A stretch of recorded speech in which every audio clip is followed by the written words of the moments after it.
we are back with our friends at the Whitney Plantation here, and it is their Juneteenth celebration, and we are so excited that we can bring this to you.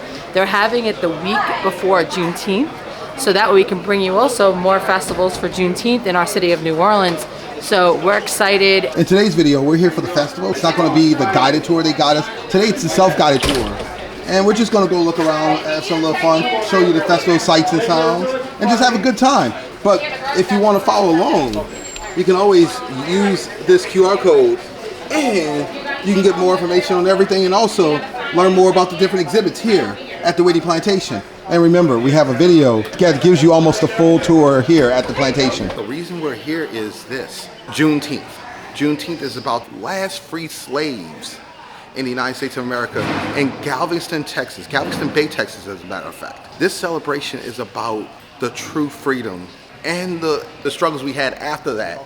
This is one of the few rooms that we didn't speak on very much in our actual video because we didn't want to ruin this room. This room tells you a lot of stories that you're going to learn about at the plantation itself. So I don't want to ruin this room because this room is literally a lot of what the story's all about. So as such, we want to just get outside and let you see. And we're going to show things we didn't see in our long form video as well about this, along with showing the festival. So just stick around, right? We're back in the gift shop. And last time we showed mainly the books and the artisans' crafts, but we want to show there's t-shirts here. From 1865, the end of the Civil War, Juneteenth. Yeah. We are definitely walking away with the t-shirt today.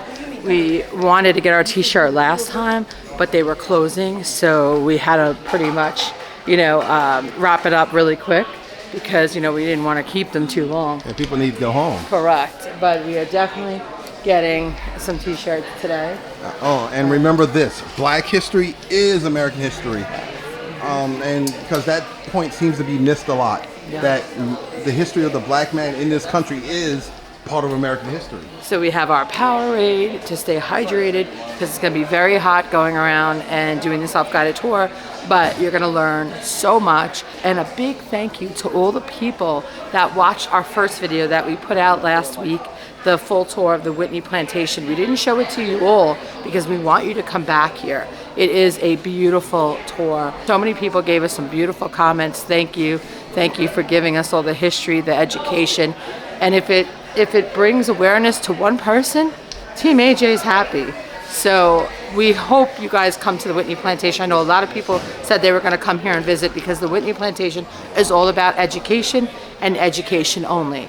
And that's why we support them, and that's why we chose to do our first video of a plantation with the Whitney Museum, because we believe what they do, and the prices that you pay for tickets all go back to the Whitney Plantation Museum for the upkeep and to keep this going for generations and generations to come. Also, we wanted to mention another amazing part about this festival. It is a free festival, open to the public. Anyone can come.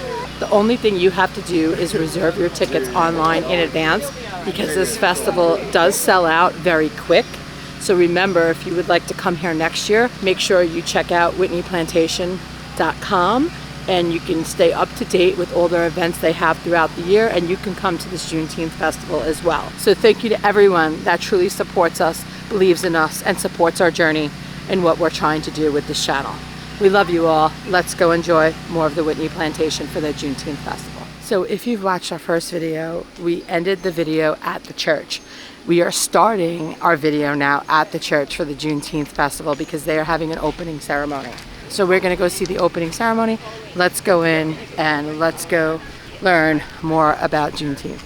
Juneteenth is not just a day of recognition. It represents a movement that acknowledges freedom for all. It reminds us that freedom often comes in waves, and for some, freedom is delayed. As Miss Ogilvy, the grandmother of Juneteenth, wisely stated, "No one is free until we're all free." Your presence here today is a testament to your commitment to freedom to all. I would like to take a moment to introduce a remarkable leader who has played a pivotal role in the journey toward recognizing and celebrating this important day. Pastor Abram Freeman is the acting director of the Juneteenth Association of Louisiana and the co-founder of the Southwest Louisiana Juneteenth Committee.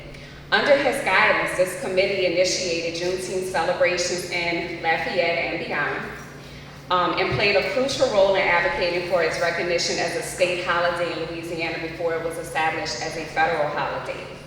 Pastor Freeman is a pioneering advocate for Juneteenth, working to promote, recognize, and educate people about the historical significance of this important event in Black history.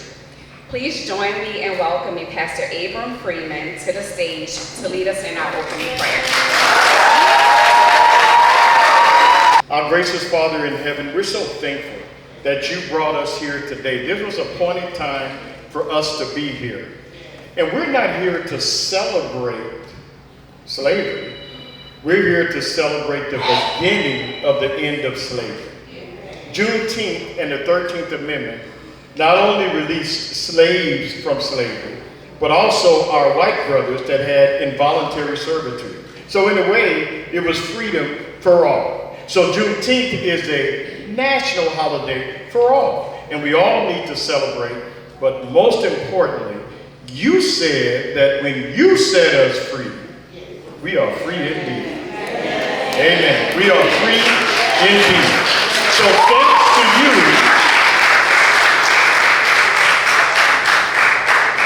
So thanks to you, Father, freedom starts on the inside and works its way on the outside. So thank you for setting us free. Amen. And amen. So I would like to introduce you to someone. We talked about Opal Lee, who is one of our board members. It was our organization that got the National Juneteenth holiday going in DC. And I'm glad, if y'all didn't know, it all started in Louisiana. We met back in the 80s trying to make it a national holiday, and it took from the 80s to a few years ago to make it happen. Not only that, one more important thing is that in order for Juneteenth to happen, right, the general had to get his orders from New Orleans. So if it wasn't for New Orleans and Louisiana, we wouldn't have a Juneteenth. How about you give yourself a hand? Right? So, as you guys know, we have a national pageant and a national conference. The winner of the national pageant was Miss Alexandra Granby from Vermilion Parish.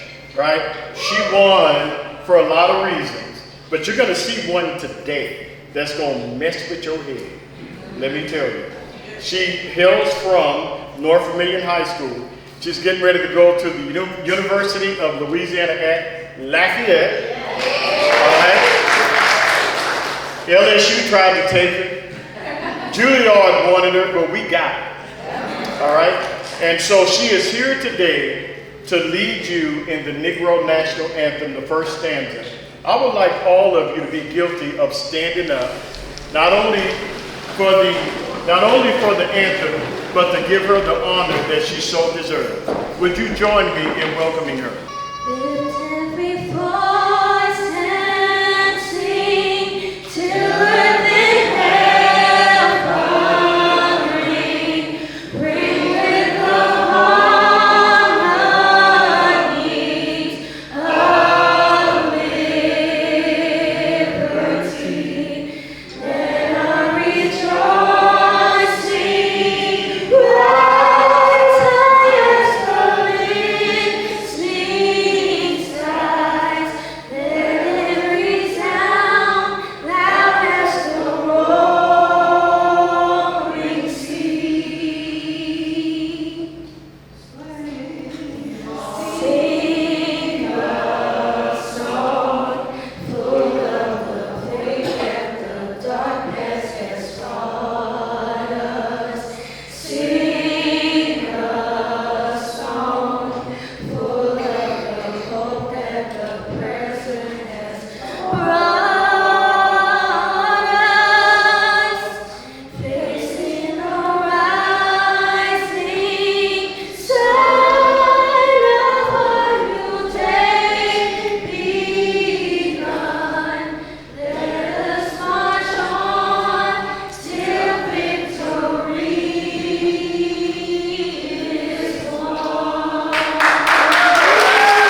is our event schedule. We already did the opening prayer. We're in the middle of the Black Rosie's Rising panel discussion.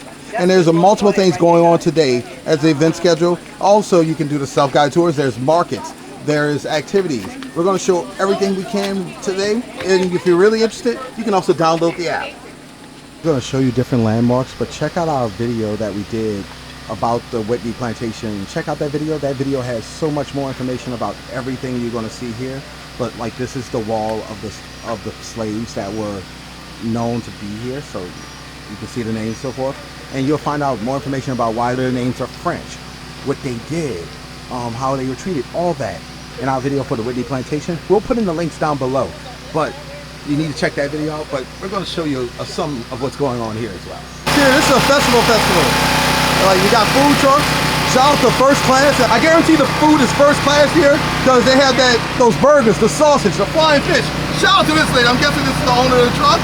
Shout out to her. They got all types of things going on here.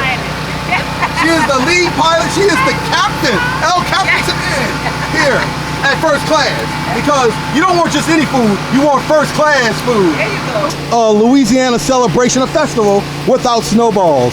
And they have snowballs here at the Whitney Plantation. And they have the strawberry, the wedding cake, tiger's blood, ice cream, watermelon, cherry pineapple, bubble gum, sour apple. I think I need one of those in my life. And strawberry cheesecake. So hey, you know, if you're in New Orleans or Louisiana, anywhere, especially Southeast Louisiana, get a snowball in your life. We're at the Field of Angels, and if you connect it to the self-guided tour through the QR code, and they'll actually tell you what this is all about as you read here as well. This is a memorial for 2,200 enslaved children that died in St. John the Baptist Parish between 1823 and 1863. Disease and harsh labor conditions created high death rates. Enslaved mothers suffered tremendously. Francois, an enslaved laundress on this plantation, lost 5 children by the age of 23. 3 died within 1 month. That is terrible. And if you went to that QR code we gave you earlier, you could follow along with us through this tour. We're going to only show you bits and pieces now because we have a video already. We want you to watch that video, or better yet, come out here and learn about this history for yourself.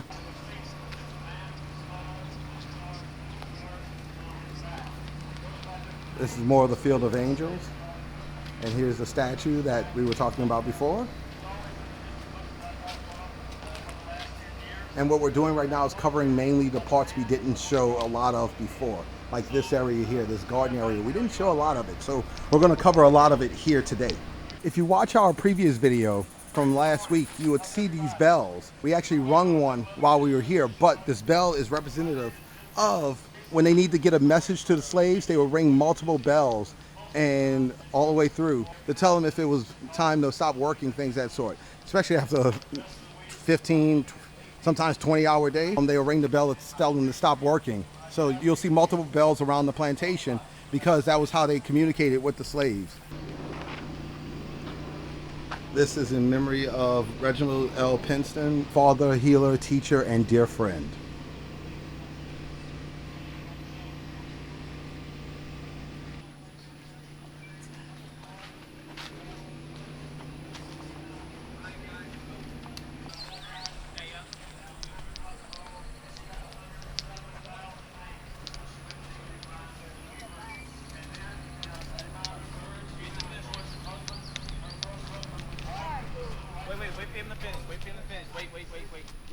We're here in front of the Blacksmith Shop, and if you notice, they have some activities for children over here. So this is truly a fully educational family affair here at the Whitney Plantation-Juneteenth Festival.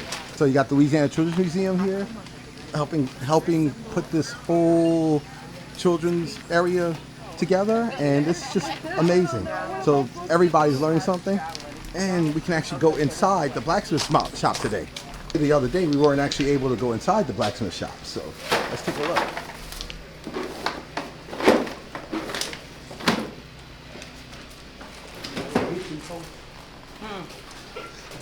Time to that and to work with me. They're over here making shoes and tools, shoes for the horses, tools for the slaves. And mind you, this was back-breaking work in itself because this area would probably get like over triple digits constantly as far as temperature goes. So And, you know, we're not talking about air conditioning or anything. We're talking about hard labor, sweat, injuries, losing limbs, losing appendages. This was not a fun time. This was truly backbreaking work.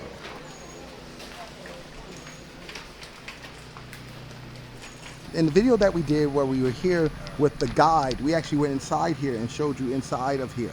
We're going to check out a few of the other slave quarters that we didn't go inside of. So let's go check those out right now.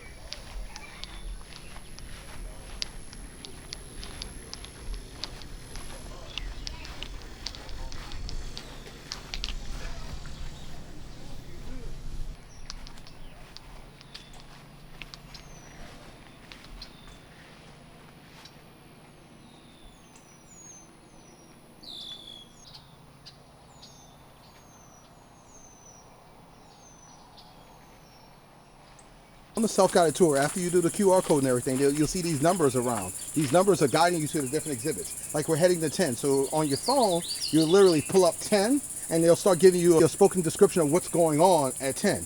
10 is the German Coast Uprising. We're heading to it right now. Monument to the German Coast Uprising, in which 300 to 500 slaves came together to try to get on a boat in New Orleans to get to Haiti. Haiti had just had its uprising, and in that case the slaves took over the island and started ruling over the island themselves.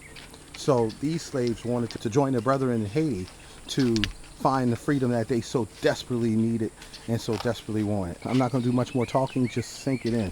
300 to 500 slaves all got together from different plantations along the German coast of the Mississippi River just to leave and try to find freedom in Haiti. The plan was to go to New Orleans, take a boat, and actually use that boat to get to Haiti.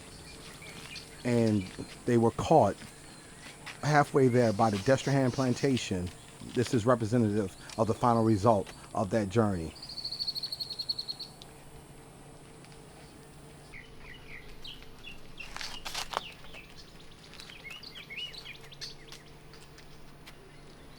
This plantation right now is only on a few acres of land, but at one point they had 1,800 acres of land, which means all the way back past those trees, all the way around here, and then some.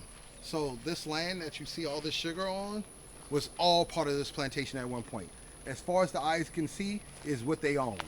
As we learned in our other video, these conditions weren't like meant for human consumption. They had alligators, rodents, bees, wasps, you name it out here. Deadly snakes, the water moccasin, for example. You name it out here, they had it out here. These were not conditions. So the average slave didn't live past the age of 23. And there's a good reason for that.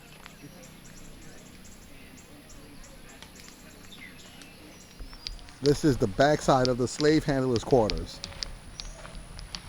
We show a lot more about this, and we learn a lot more about this in our main video. So once again, check it out below. We're going to have the links there waiting for you. Click on it and you'll learn so much about the Whitney Plantation. The front end of the handler's house, that we learned all about it in the video that we did before. Like I said, check that link out below and we guarantee you're going to learn so much about the history of a slave. We're in front of the big house now, the big plantation home. And we wanted to show you, if you're doing the self-guided tour, you can download the app and everything.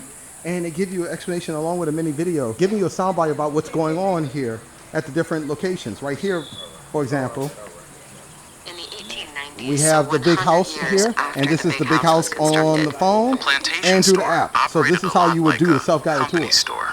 The idea is that the owner of the plantation also operates a store on the grounds where the workers can shop for food and clothing and medicine, and they keep a system of credit inside of the store. We're heading back towards the gift shop now, and they have all types of activities and vendors here. We have food places like Sandy's Kitchen and the Culture Vegan. I love that they have vegan food here for the people who are looking for that. A lot of festivals don't think about the vegans. And we also have vendors here like Healing Hands, selling essential oil-based things and so forth. And we have Tasty Sweets and Cakes, and that name is obvious because they're selling tasty sweets and cakes, I think. They got LaSalle and Jackson, you know, 2 streets, and they have cloth goods, they have clothing and things of that sort, and jewelry, and even hand-stitched jewelry, hand-stitched clothing. Gotta love it. So when you come to this festival, they're gonna have a good amount of vendors here so you can buy their goods, baked goods, essential oils, and clothing. First of all, these badges tell you the story of each slave child that is a statue that's memorized on this campus. So mine is Catherine Cornelius, and I have the same, Catherine Cornelius. Oh, so we both have the same one. Very strong chance you'll get a different one like we did last time. Also, with that said, we want to thank the Whitney Plantation for having us out here today, enjoying the site for the Juneteenth Festival. Yes, this is very important to us. Education is very, very important to many of us, and learning the history and what happened in the past so we never repeat this in the present. This is a very sad time walking around this plantation. You have a lot of emotions going through this plantation. I mean, you can't even imagine what these lives went through. And as we said earlier, these people are not here to tell their story. But thank you to the Whitney Plantation and all the people, the historians that came together to tell their story, because they could not. This plantation here is the true voice of the voiceless. And the voiceless in this case is the slaves that were here through the transatlantic slave trade and then the continental slave trade. This is their stories. This is their legacy. So we're going to say goodnight from the Whitney Plantation's Juneteenth Festival. We highly recommend you come to this free festival when they have this next year. Also, you know, for anyone that's doing social media, make sure you ask permission. You cannot just bring a camera and start filming on property. Please respect these grounds. This is also a burial ground for many, many people that lost their lives here on the plantation. So with that said, we're going to end this in quiet because this is a peaceful, quiet time. There's no good times rolling here. This is just somber and in remembrance. So thank you guys for watching, and thank you to Whitney Plantation for having us.